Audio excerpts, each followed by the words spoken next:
Hello and welcome to the France 24 interview. Our guest today is Robert Kyagulanyi, better known as Bobby Wine, a music star turned politician, and he's the president of Uganda's National Unity Platform. He joins us from Johannesburg in South Africa. Bobby Wine, welcome to France 24. Thank you very much for having me, Mark. 6 months have passed since the presidential election. You still claim that you are the elected president and not Yoweri Museveni. However, the West has moved on. The African Union has moved on. Are you still considering yourself as the elected president, or have you yourself decided to move on? There's nothing to move on from in Uganda. Uganda is still under the tight grip of a military dictatorship under General Museveni. Like you rightly put it, we went to the polls, but we went to the polls when the internet is blacked out, when my entire campaign team is in incarceration. A few of them just got released under a month ago, while thousands of our supporters are still in illegal detention. The African Union, like you say, did not say a word. And yes, the international community, apart from a few statements, continue to be, silent about the atrocities that actually continue happening in Uganda.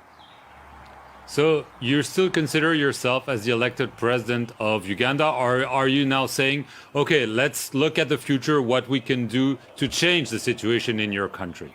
I am definitely the elected president of Uganda. But as it is, the junta that took over our country with force of arms in 1986 is still under control of our country unconstitutionally. Of course, we have to continue fighting to ensure that the will of the people of Uganda is asserted. Mr. Museveni, whom I interviewed last week, said he was never scared of your challenge, despite the fact that you seem to worry his regime. Do you think he was scared of you? I must say that General Museveni is scared not just of me, but of the generation, of the thousands and thousands of Ugandans that are yearning for change, and not only yearning for change silently, but are up to demand for what's rightfully theirs. He is scared because he has kept people ignorant for a long time until when our generation woke up all at once. We must remember that Uganda is a country that has over 80% of citizens that have never seen another president, because General Museveni has been president for 35 years. So, yes, he is scared of our generation, and rightly so. He did say in the interview with me last week that he was open to dialogue with you as with the entire opposition. What is your response to this open hand? Well, General Museveni is being the hypocrite that he has always been. We must remember that he is the same person that has been woodwinking people with dialogue. It should be remembered right from the 80s in Nairobi. But again, to show the world that he does not believe in dialogue, his approach to dialogue has been either coercion or co-optation, but not real dialogue. We cannot talk about dialogue when the people are still being abducted. We cannot talk about dialogue when we don't have any rights to express ourselves. We cannot talk about dialogue when we are not free. It's only free people that discuss, not when one is being under coercion and the other is asking for dialogue. But you yourself are now free. You mentioned at the onset of the interview that several of your supporters were freed. Isn't this the sign that the regime might be willing to have a dialogue in the terms you just spelled out? Well, I said a few of our supporters are freed. But again, I must really assert it that the dialogue, if dialogue is to be meaningful, it should be for and on behalf of the people of Uganda, no dialogue between two individuals. Ugandans went to the polls on the 14th of January and they asserted their voices, and their voices have been usurped. So it is not just a matter of me and General Museveni, it's a matter of the people of Uganda, which must be public and transparent, not a co-optation or dialogue like General Museveni's approach has always been. The situation back in November turned pretty violent. Over 50 people were killed. Mr. Museveni promised that there would be a probe, that it would be made public, and he told me that it should be made public, and that the culprits should be prosecuted. Do you believe him? Well, I must say it's not the first time that people are being massacred under the orders of General Museveni.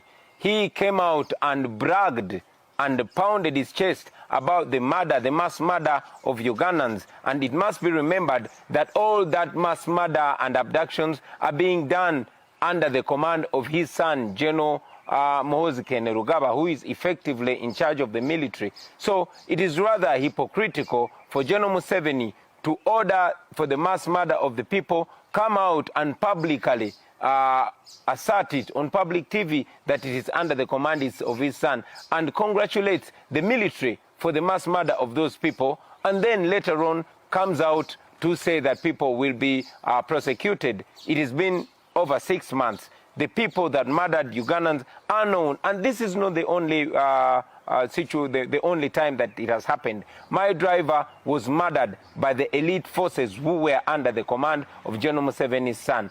The people that killed my driver are known. They were not prosecuted.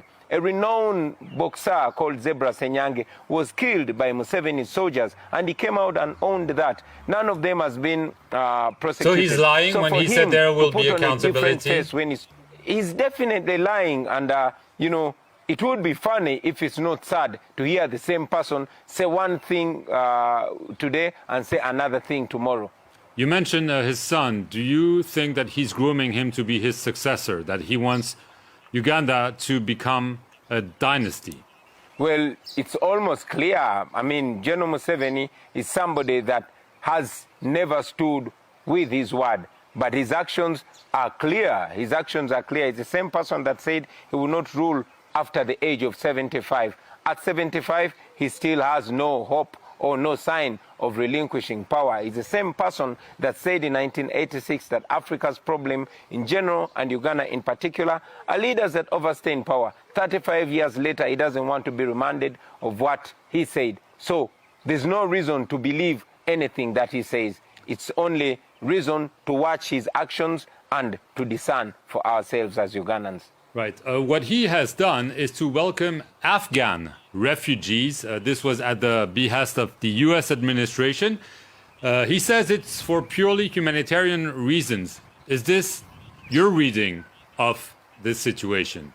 Well, while it is our culture in Uganda to be humanitarian and to welcome refugees way back in our history, I must say this is clearly for political reasons. Why? Because we have Ugandans in their hundreds that are stuck in Afghanistan. There has not been any policy of repatriating them back home or even considering them. And not only that, Ugandans have been stuck in various countries during the start of the COVID-19 pandemic, and they've not been thought about.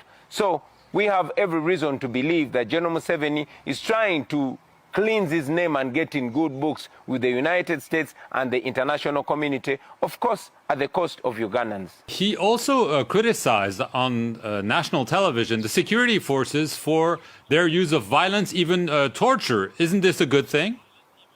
But like I said, that General Museveni is only being hypocritical. He has on numerous times come out to congratulate those that murder Ugandans.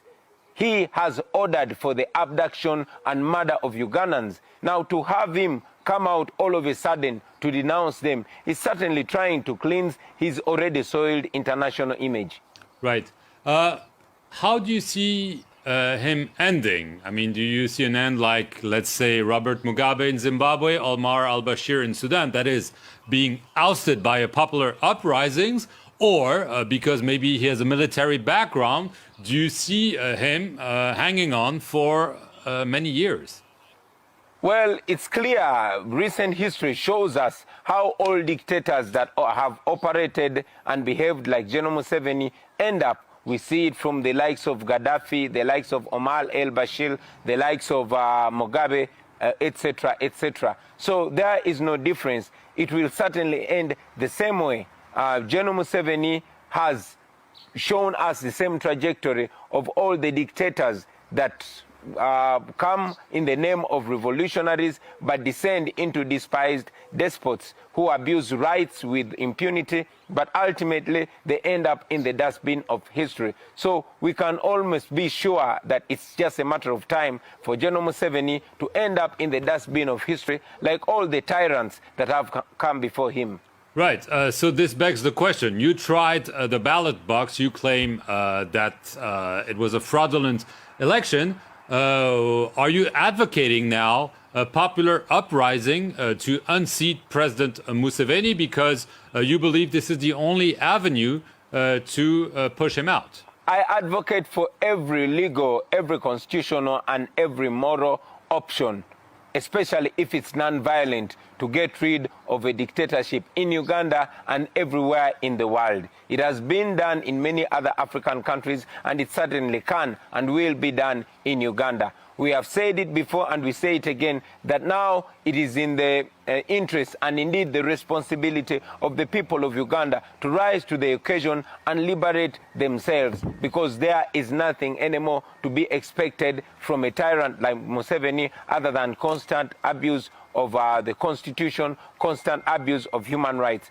It should be remembered that just like Alpha Conde, just like many other dictators all over the world, General Museveni has changed the constitution multiple times in order to facilitate his continued stay in power. But like I said, it always ends up in unhappy endings. So as a conclusion, you don't expect him to serve his full mandate? General Museveni has only done what other dictators do: focus on his continued hold on power, and all this comes to the detriment of the citizens of Uganda. Bobi Wine, I want to thank you very much for being our guest here on the France 24 interview. Thank you for watching it, and stay tuned for more news.